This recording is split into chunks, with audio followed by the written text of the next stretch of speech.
Medieval woodcarvers had spent centuries using their work to beautify churches and cathedrals. But there was increasingly a tension between the power of the priests and the power of the crown, and both claimed to derive their authority from God himself, and some of the finest woodwork was to be used as a political weapon.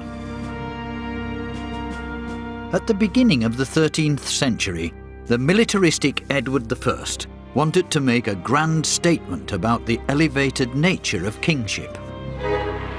He created an iconic object that's been at the centre of British life for 800 years, last used during Elizabeth II's coronation.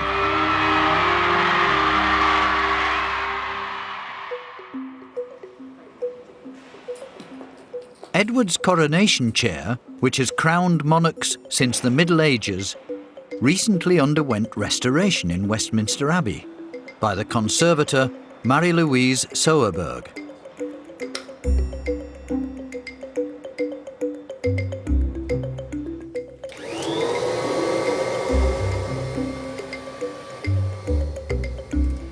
We made a studio on site for the coronation chair. To treat it, to stabilize it is basically the headline of what we're doing. We have had to mend the seat. There was a couple of fractures in it. Some old repairs that we redid, so we were sure that they were stronger than they were before. The chair has received a battering since its creation. The Victorians tried to tone down its gilding through varnishing it brown. It was bombed by suffragettes. And most visible of all, the chair's covered with centuries-old graffiti. There's something like 300 initials and names carved into the chair.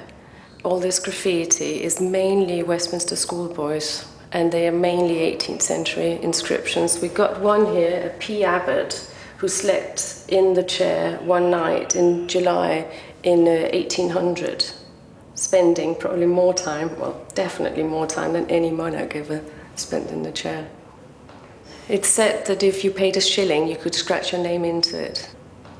A lot of these scratches here are probably pen marks, people taking little pieces of the chair to have and to hold, to eat, who knows, it could have had sort of, yeah, I think it has sort of mystic powers still.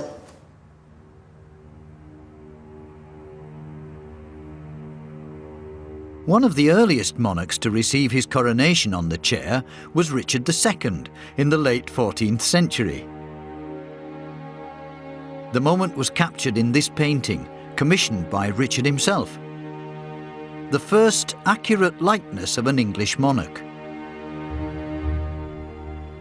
Richard was the first king to insist on being the sole ruler in the kingdom, with the nobility obeying him absolutely. He demanded to be called Royal Majesty, a new invention, and for his subjects to bow the knee in his presence. But he made his greatest statements about his belief in his omnipotence through art.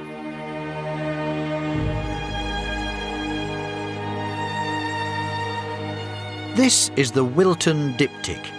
It was a portable altarpiece commissioned by Richard, painted on Baltic oak. It was Richard's attempt to show he was anointed to rule by God himself.